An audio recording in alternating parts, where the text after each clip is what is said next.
Hello, welcome back to Crushing Sounds. My name is Chris. That's Reuben. We're a man down this month, but Mike's got to appease the in-laws now. That's part of the He's day he's today. he's busy with married life, I should imagine. He sends his apologies, but yeah, we're fastly approaching the month of May, so it is time for us to talk about what we listened to, what we loved, in the month of April. Now, I don't know about you, Reuben. I listened to so many albums this month. Um, so I'm not going to include everything, or we'd be here all day. I've got the list up, and when I see a name and an album that I've got stuff to talk about, then we'll throw that in there. So how many have you got for us, Ruben, this month? This month I have a good 7 or 8. I've got 10. I've got an album of the month. Yep. However, there are three other albums this month that at one point were album of the month. So Yeah. this month has been awesome. There's been some really, really good stuff. Let's get started with what we heard in the month of April. Now, I've got this top of the list because I heard it back in March, so it just came up straight up. But Korpiklaani's new album, Ranka Lupo.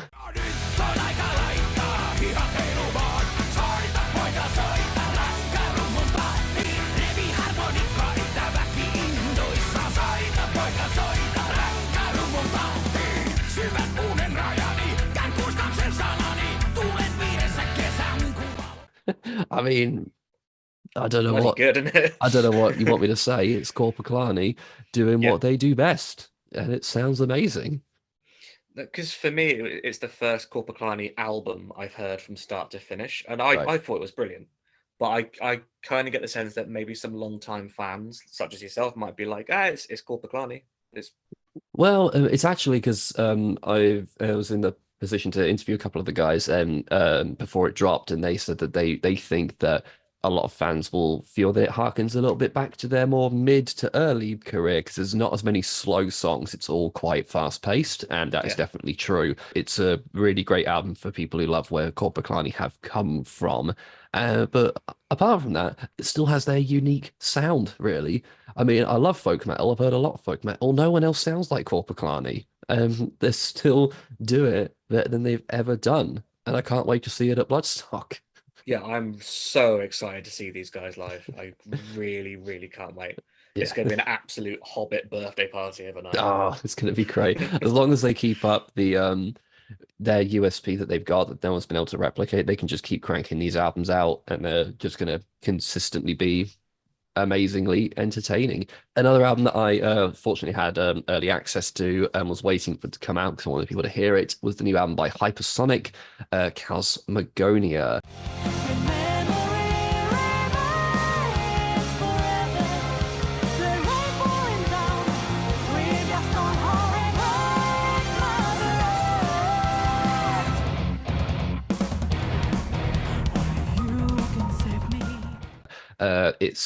It's very epic symphonic heavy metal, but I loved it. I thought it was great. It's quite politically charged at points, which was a bit unconventional for symphonic metal.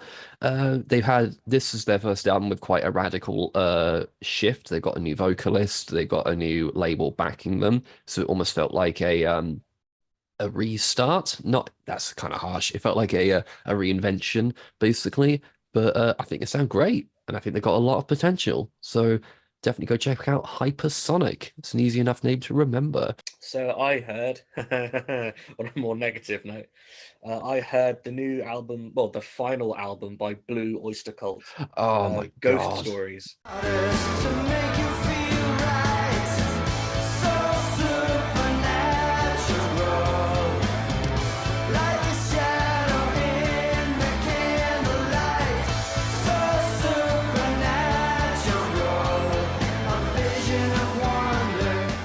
Did you listen to it, Chris? Did you hear Ghost No, Stories? I'm not. I mean, call me what's the word? I don't know. Traditionalist? I have a real issue with using AI in music. I Yeah. mean, I know that's the way the world is going, but until it's the norm, I refuse. I think it because we don't know how much of AI has been used, or rather how much of the content on the album has been generated by AI, because they've just said, "Oh, we use it to finish stuff." Does that mean they do it in like a Revolver by the Beatles reissue kind of way, where it's the same songs, it's written by Lennon and McCartney and all the rest of it, but they've used AI to split the tracks, because obviously it was recorded on 4-track, right, and in mono. To split it into true stereo, they've had to use AI to replicate some stuff that just isn't there. I can kind of That's fine for me. If they've used this on the Blue Oyster Cult album to literally just write bits of music, that's not good. Hey, so Chris from the editing room here. I just wanted to do some quick research into this before I start accusing the band of doing something they didn't, and it turns out that Blue Oyster Cult did in fact use AI in the way that Reuben described, where it was just a way to demix the software. I've confirmed that via this Louder Sound article from February, so yeah, it's not quite as insidious as I was led to believe that it was. I'm still cautious about the use of AI within music, but that's a topic for another day. Back to the video. Call me a traditionalist, but I want to listen to music made by people. Yeah. It's like, even if it's electronic sounds that's generated by computer, I still want a human being to have composed it. Yeah, to have like conceived of why it sounds that way. Otherwise, what's the point? Is I could download a software, hit a button, and it generate some music, but I mean, maybe this is my journalism side coming out, because I love to talk about music, not just absorb it as like a commodity. But what's there to talk about a machine just generating this for you? It's nothing to me. Maybe I have to get used to that in the day and age we live in. But it's just that, to me, that's everything wrong with the art of music, basically. Because I think that AI is a powerful tool for inspiration. I mean, I use it for like ideas and things, but I would never just release something made by AI and label it as mine. That's just lazy. There was a professor at a university in America who put in a word in white text in like a brief for an essay, so that people wouldn't know it was there. But if you fed it into AI, that word would come up, so he would know who would use AI to generate the essay. Right. That's clever. But, yeah. I mean, AI, I guess it's here to stay, basically. Maybe I'm more scared of it because of the journalism. Because how easy would it be to go into an AI algorithm, if you're Metal Hammer or Kerrang or Loudwire, and say, write a review on this album as if you're a fan of the band, and it will just, there you go, done. You don't have to pay a journalist to do it, and people won't know the difference. BuzzFeed are already doing it. Not that BuzzFeed were generating prime content anyway. They felt like it was written by AI before AI was a thing. Oh God. But it's definitely, I hate it. I think it strips out the humanity in one of the most human art forms in existence, really. So it's so depressing that Blue Oyster Cult of all bands have kind of made a big thing out of it because of their legacy. Yeah, they're a legendary band. I mean, the album is fine. It feels a little bit disjointed because, I don't know if you know, it's basically based on unfinished material from across their career. Some of it sounds like Godzilla or something. That was classic, kind of bordering on heavy metal kind of sound. Some of it feels like glam, which is fine. I don't dislike glam metal, but maybe on the same album it feels a bit disjointed. Sure. It's all right. It's decent. Oh dear. Time will tell whether this becomes a trend. He's hoping that people put their money where their mouth is and just don't don't go for it. But just don't do it. That's a topic for another day.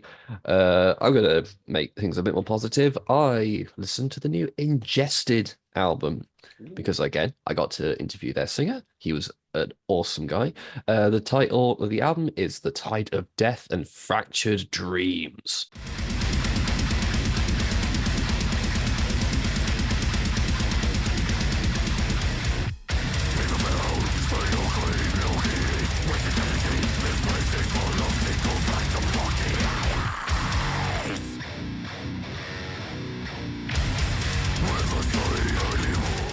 Which is a amazing title. It's basically epic death slamming deathcore. But it, but but when I say epic, I mean epic. As far as slamming metal goes, this is about as impactful as you could possibly make it. Because obviously, with a lot of slam metal, if you keep it all that kind of dun, dun, dun, dun, like constantly, it completely loses impact after about 5 minutes. Um, Yeah, Ingested have found a way to make it sound so huge and so epic. And so I don't want to say progressive in the prog metal sense, but progressive in that you're actually listening to a moving piece of music rather than just dumb breakdowns for 45 minutes. for And it sure. sounds amazing. Um, See, I absolutely love this one. I think Ingested have deserve far more credit than they get. They reliably release an album every 2 years, basically. They're constantly churning out shit. And if they can keep doing that and make it sound as amazing as this, then these guys are so special. They deserve to be far bigger than they actually are. So definitely if you're into like your deathcore, in sort of that not quite in the vein of Lorna Shore, it's a bit more thudding than Lorna Shore. Okay. But definitely put Ingested on the list if you've not heard them already. They've been around a long time. They know what they're doing, and the artwork is incredible as well. So it's the complete package. Bit more positive, bit more kind of middle ground for me. High on Fire, Cometh the Storm.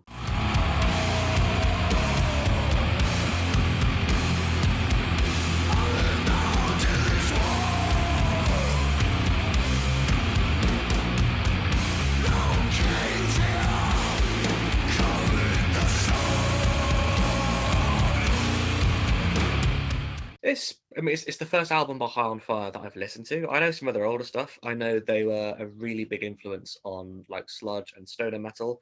Obviously, the front man was Matt Pike was in Sleep, who are the stoner band, really, if you think about it. It's a hour of stoner metal. There's nothing really that special about it, I don't think. I love his voice. Um, I like stoner stuff. I like stuff like Electric Wizard, and like I said, I love Sleep. So if you like that sort of thing, then it's great. The artwork is phenomenal. It's absolutely gorgeous, that artwork. Yeah, yeah, yeah. One thing about High on Fire that is quite cool. They played a gig in 2000 in Atlanta, Georgia, that four guys went to. Apparently, they'd never met before. I might be getting this bit wrong. They'd never met before. Four guys went to this gig, started chatting. We're like, "Oh, I love High on Fire," blah, blah, blah. And they were like, "We should start our own band." And that band was called Mastodon. Hey, there you go. So yeah, Right. So, I listened to an awesome new project that I'd never heard of before. It's a band called Dialith, I think it's how it's pronounced. They released a new EP called Alter.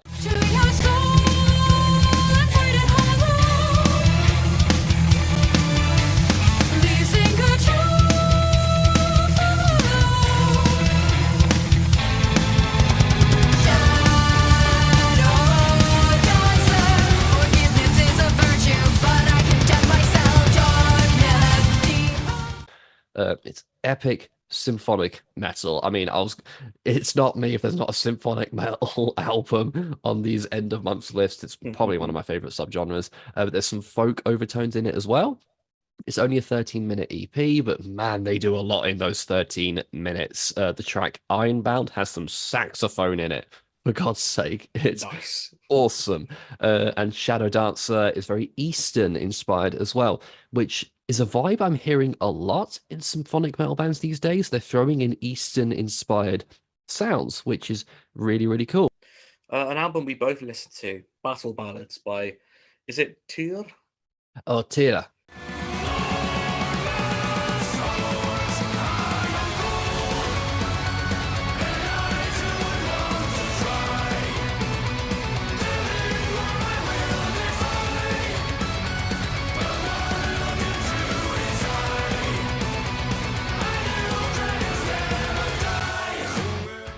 It's named after I assume the Norse god that Thursday is named after. Tyr. What did you think of that? Because I it's the really, first album by them I've heard. So I really liked it. I really liked it. But to be fair, I like this band. I have heard them before. Um, and I understand you and Mike weren't massively taken by it. I think the only thing that it lacks for me is obviously it's folk inspired, but only in its subject matter, not in its musicality.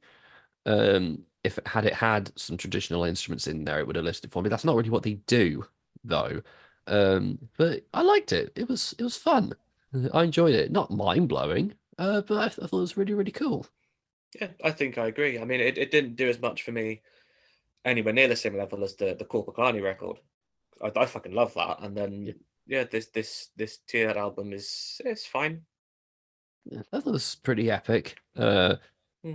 Would love to see them live, see it come to life, basically. I think, yeah, I'm not getting as animated about it as a lot of folk metal because it's not as grandiose as folk metal can really get. Yeah, Um, but I liked it. I thought it was fun.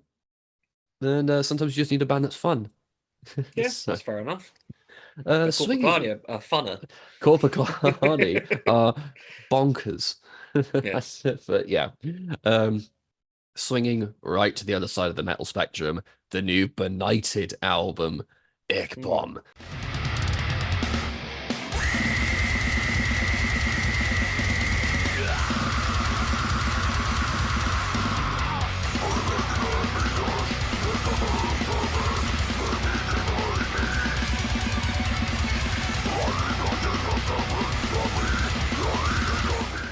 It's so fucking heavy.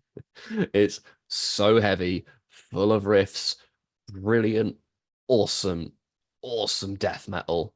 It's everything you'd want. I got a little bit taken aback because when I think Benighted, I think the Opeth ballad. Yeah. It's nothing like that. It's Okay. heavy. It's heavy as balls. I mean, Ingested's probably the heaviest album I heard this month. But Okay. Benighted is fucking solid modern death metal. It flies by, absolutely amazing. If you're a death metal fan, definitely listen to Benighted. They are Yeah. going to be one of the leaders of the genre one day. They are absolutely Yeah. amazing. I'm on a bit of a death metal kick at the moment. So while we're on the subject of death metal, one of the biggest names in the genre, Deicide, released their new album, Banished by Yes. Sin. I haven't heard it yet.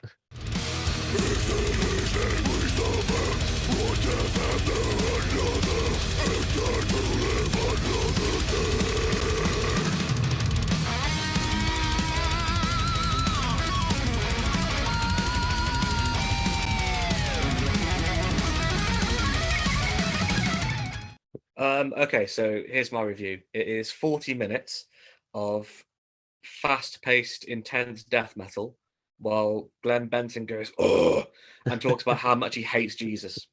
I mean, it is Deicide. What Yeah, do it you want? sounds like Deicide. I mean, Like, Deicide have got such uh quality swing in their yeah. discography. Those first three Deicide albums are incredible. Oh, Three yeah, phenomenal. three of some of the best death metal albums ever made. And then they've had a lot of duds.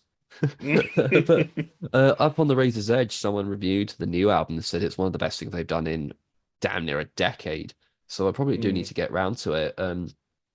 But yeah, I do need to listen to it because I do like the early DS side, but I've not gone beyond album yeah. three. Uh, It's fine if you like death metal of that variety, old school death metal, then it's great. They're playing Bloodstock this year, right? I'm they definitely are, gonna watch it. yeah. That's Let's gonna see be if they show up fantastic. this. Let's see if they show up this time. They have a tendency to cancel Oh because dearie. their lead singer's is a bit of a notorious knob. Oh, he's a complete dick. Why Like did you if they shoot if that they squirrel? if they if they turn up and play the first album in its entirety and then the encore is just Once Upon the Cross, that'd be fine. Yeah, I do definitely need to get around to that because I do like me Yeah. some Deicide every now and then. I'll go back on the AI bent. Uh, Oh God. the album cover. Oh, it's Oh so. God. First of It, all, it looks terrible. It just looks awful. It was made by oh, AI, and their response to it was not especially endearing. because it's not very inspired or particularly good. They were trying to defend the use of AI for the sake of artwork, whereas I'm sat there going, you could have paid an artist to do something with some soul because the artwork is dreadful. Yeah. In a world where we still have art by people like Michael Whalen, he was incredible at doing album covers. I don't But understand why Glenn can't afford to just fucking pay someone. it's whatever. I mean, maybe I don't know. I hate it. Oh, No, fucking AI. You know, like we all know that kid who had like who dressed like metal, but he just had like a generic sort of thing. It's like a skeleton riding a motorbike or Oh something. God, You know the yeah, sort of thing. yeah. It's like that. It's just like okay. It's like, it's like, do you actually love it or do you what? Whatever. Oh God. Okay. Moving on. So I guess it's good. So I checked out the new Northlane EP.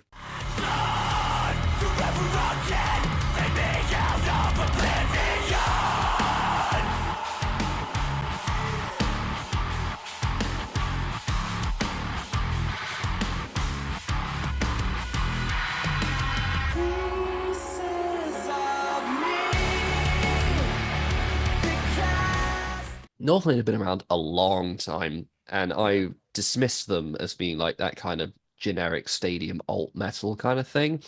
But they brought out this new EP, and I thought, it's only an EP.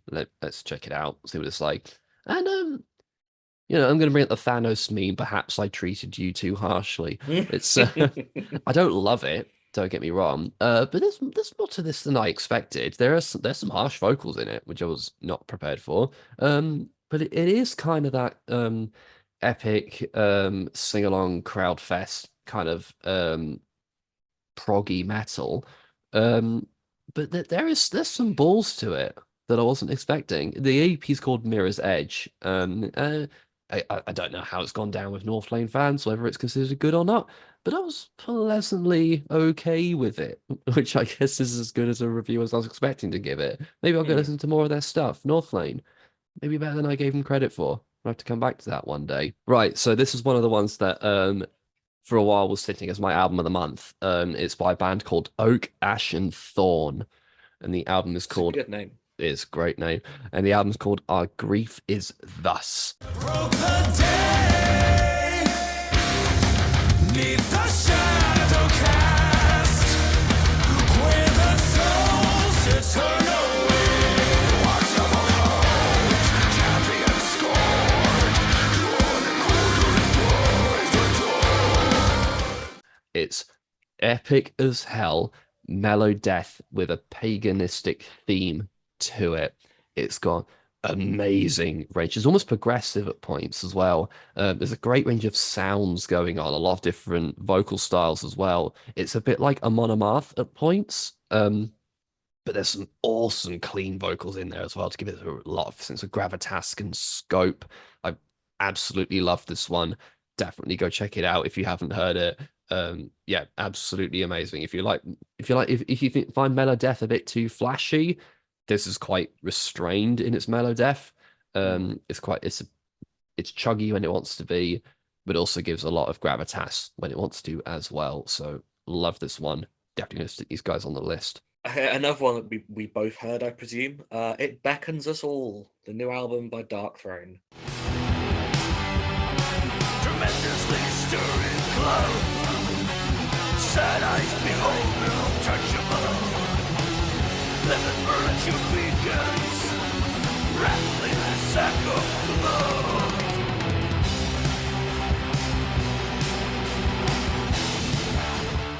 Oh God. Sounds like Darkthrone. It's Oh yeah, it's no. alright. I quite Oh liked it. no. I didn't like it. Um so Darkthrone, A Blaze in the Northern Sky is one of the best black metal albums ever made, If not the best. if not the best. I think Under the Sign of the Black Mark by Bathory might top it for me. Um Maybe Transylvanian Hunger. or Anthems to the Welcome at Dusk. There's a lot of great Mm, classic black metal. But anyway, yeah. so Darkthrone's vocals have changed a lot through the years. They've taken on now a bit more of a ritualistic spoken word kind of thing, but not in a rotting Christ kind of tribal way, more in a this sounds like a guy who can't do it anymore kind Yeah, of way. yeah. The vocals did throw me a little bit, I will On the give you that. last album, they sounded good. It worked in that setting. On this album, yeah, it's like, Yeah. yeah, I wasn't a fan, I'm afraid. This did I not this did not hold my attention the whole time.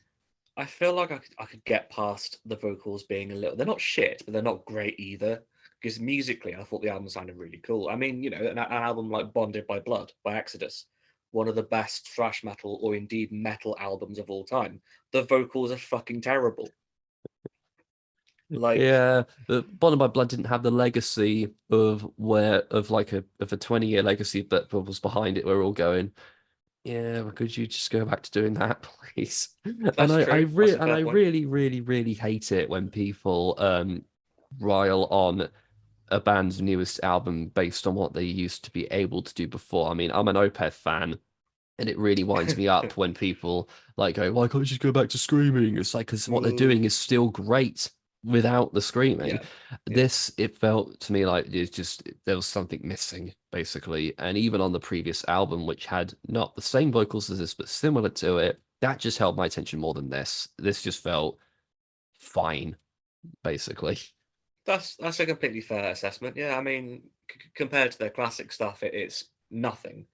I just listened to it and thought, yeah, it's pretty good. I enjoyed black metal here and there. This is fine. Yeah, I don't know that I'd ever sit down and listen to the whole thing again, but No. it's fine, basically. But for a band as legendary as Darkthrone, I think it's fair to want a bit more.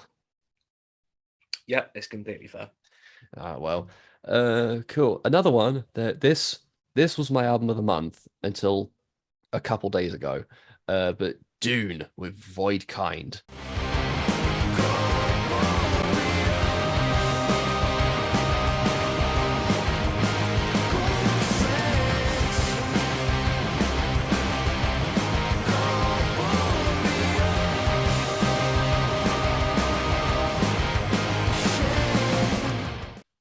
Oh my God, this is amazing.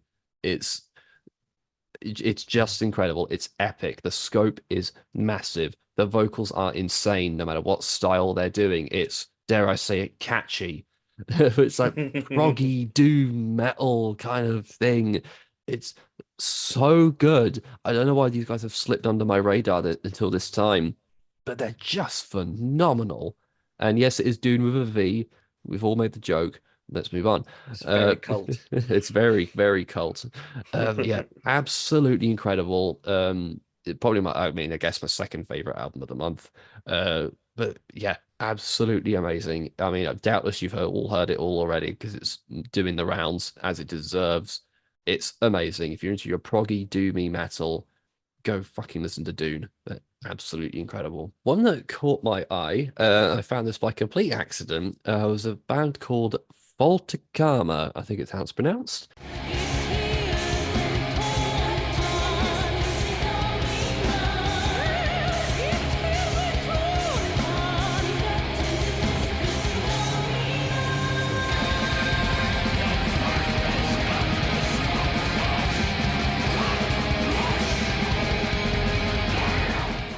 Okay. It is a project consisting of one of the members of Imperial Triumphant working with a German opera singer, and they've come out with what is effectively, I guess, avant-garde black metal.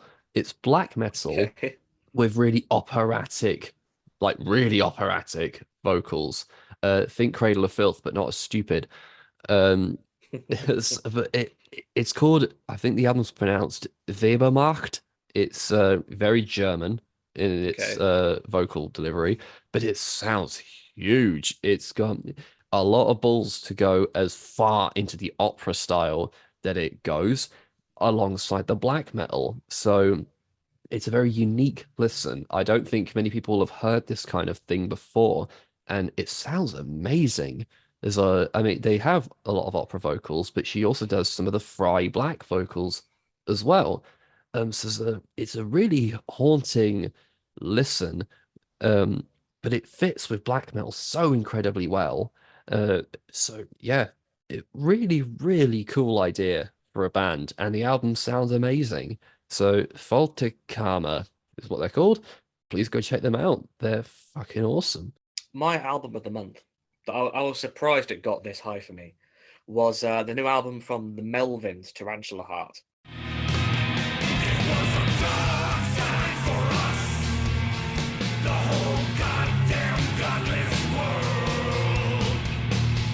For now or any other, I never liked so much. It was a dark time for us. Nice. Is it metal? Not really. They definitely have some stuff that I would call metal. A song like The Bit is heavy as balls. This new album is weird, but I guess that's why I love it so much, because it goes from like stoner sludge kind of rock to like industrial. There's two drummers on this album, one of which is of course Dale Crover. It will just switch on a dime from sludgy grunge to like a weird industrial kind of loop with these really heavily filtered drums. And it's just, the riffs are great, the vocals are fantastic. It can go from something very avant-garde and chill sounding to a track like Allergic to Food, the penultimate track on the record, which is just chaos. It opens with Pain Equals Funny, which is 18 minutes long. It is epic. It reminds me of an album like the Kim Gordon one I raved about a couple of months ago. And it reminds me of stuff like Nine Inch Nails with their kind of ambient, kind of soundscapey, industrial stuff. I just thought it was brilliant, and it surprised me how much I loved it. Yeah. Would you call Melvins a grunge band? Kind of proto grunge, because they're infamously a massive influence on Nirvana. Kurt Cobain was friends with Buzz from the Melvins. Buzz was a bit of a dick, let's be honest about talking about Kurt. Yeah, I would say proto grunge, the same way that I would say Black Sabbath definitely are an influence on doom and stoner metal. I wouldn't call them a doom band. Yeah. See, I've confession time. I can't stand most grunge. It's not my vibe. I think I've heard some Melvins, and I have enjoyed what I've heard. To me, grunge is more like an era than a sound. So I guess Melvins being proto grunge, I guess this new stuff, does it feel retro? Does it feel 90s? It feels like it could have come out around 96, 97, 98, Right. that kind of industrial boom with bands like Rammstein and Nine Inch Nails, and to a degree Ministry were like really at the forefront. It was either that or like new metal. And, I know what I prefer to listen to. Yeah. Cool. All right, I got two to go. Penultimate one. Anti-Cult Siege Machine is the band. They released a very short and to the point death metal album called Vengeance of Eternal Fire.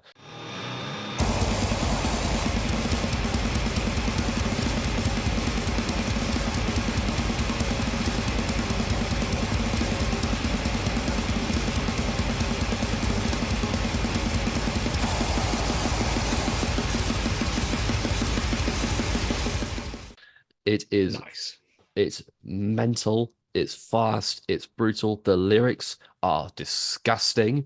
It is if Deicide is anti-metal, anti-Christian. If Deicide is anti-Christian, Anti-Cult Siege Machine is the most aggressively anti-Christian thing I've ever heard in my life. The lyrics are disturbing if you're a Christian, but it is kind of the joke, I guess. Maybe they're not joking, I don't know, maybe it's deadly serious to them. I love death metal albums that know when to stop. It's like know how long it needs to be, and this nails it. It's not long at all.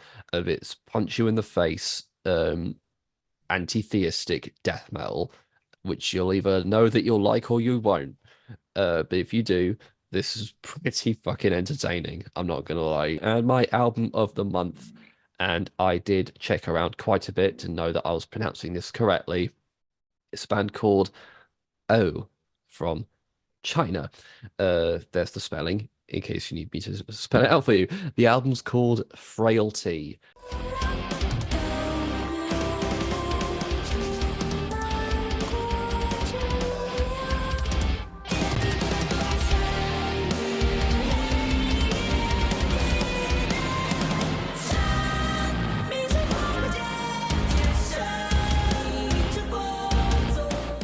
It's like, so it's prog, produced by Devin Townsend, or co-produced by Devin Townsend.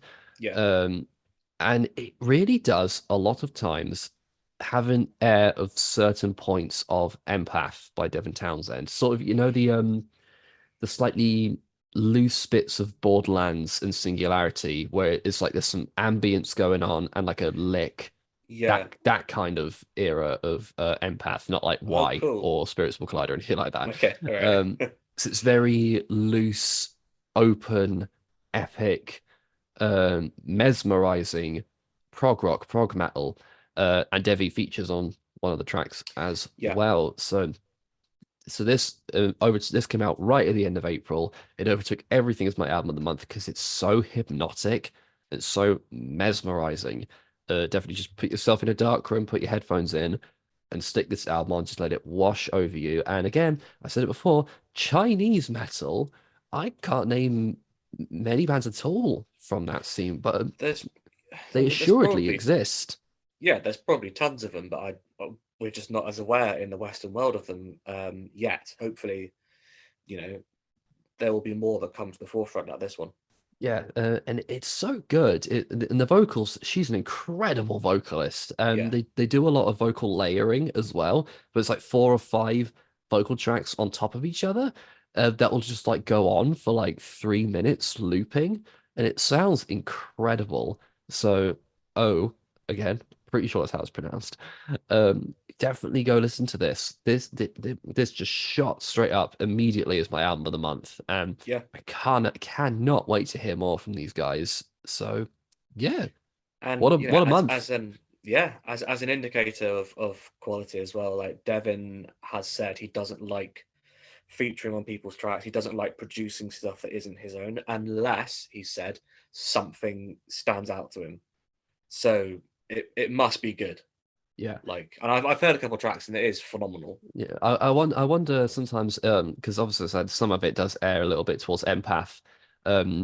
Was that here? Do you think he's the kind of producer that would inject some ideas into it, or do you think that's what drove him to it in the first place, or do you think he added that I inspiration in?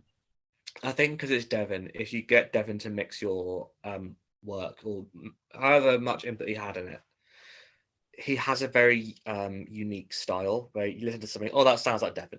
Yeah. So I'm sure that it was going to end up sounding a bit like that anyway. I do not believe he'd be the sort of person who would make it purposefully sound like something he's done unless they were interested in doing that. I'm sure they were inspired by him. I'm sure that's partly why they got him to step on as a producer. That and the fact that he's grown to become an incredible producer anyway. No, I don't think he's the sort of person who would just be like, oh, it's got a, I'm going to write bits for it. He may have done, we don't know, but I think it would have been at their behest. Yeah, great, awesome. So 1 month. It's been a good month. It's been a great month. But as always, it's time to look ahead. Let's see what is coming out in the month of May. Now, again, working for the Razor's Edge, shameless plug, I have heard a few albums that will be coming out this month, so I'm just going to quickly mention them here. Coming out on May 3rd, so not long to go, is the new album by Wheel, progressive metal band from Helsinki, with their new album Charismatic Leaders. I have been an advocate for this band right from the first album. Their last album was incredible, and Charismatic Leaders sound amazing. I've interviewed James from Wheel. I don't know if that's up yet on the Razor's Edge, but I'd highly recommend checking it out because he's a fascinating man, and the album sounds awesome. The other one is the new album by Urza from Bristol.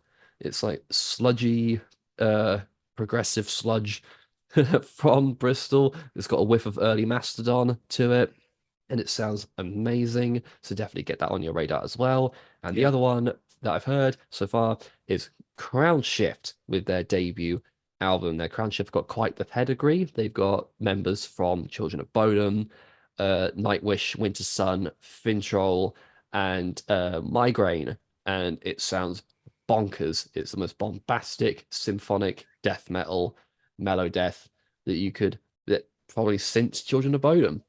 And it sounds amazing. And to go back to the whole Debbie comparison, track 2, Rule the Show, sounds like something out of Strapping Young Lad. So, Nice. but with a bit more clean vocals kind of thing. Okay, all right. It sounds great. I'm not allowed to show Reuben yet, but I've been assuring him that's what it sounds like. So definitely go check those ones out. But in terms of stuff we haven't heard yet, let's look So till the month just of just May.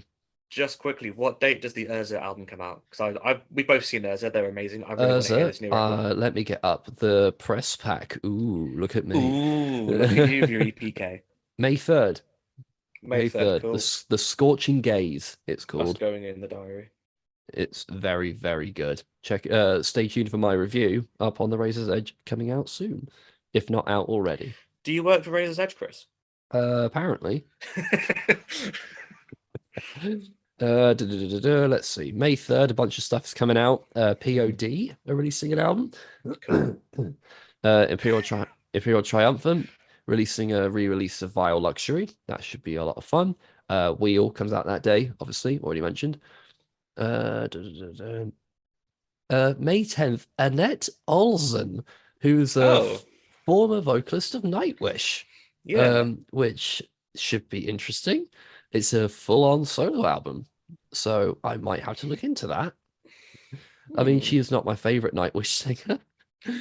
She does sing on what is probably my favorite Nightwish album, which is Dark Passion Play. I mean, she also sings on Imaginarium, which is probably my favorite Nightwish album. That's true. But yeah, it was very interesting because she sounds nothing like Tarja or Floor Jansen at all. Yeah. But she's got a great voice, so I'll probably check it out for sure. Yeah. Maybe she can spill the beans on why she got booted from Nightwish, you know? If you're watching Annette, hit me up. I'm sure it's got nothing to do with Terminus at all. Absolutely nothing. Same day though, Bosk. Fucking love Bosk. Nothing to do with the bounty hunter from Star Wars, or maybe it is. Maybe it is named after him. They must have named it after him, surely. There's no way. I love these guys. It's like hypnotic, black gaze. Not even black gaze, just shoegaze with a bit of heavy edge to it, really. And it sounds amazing. Can't wait for that one. Same day, Crown Shift, as I said, comes out that same day. Definitely go check it out. Metal Hammer slated it in their review. Okay. I gave it a glowing review, which you can read up on the Razor's Edge.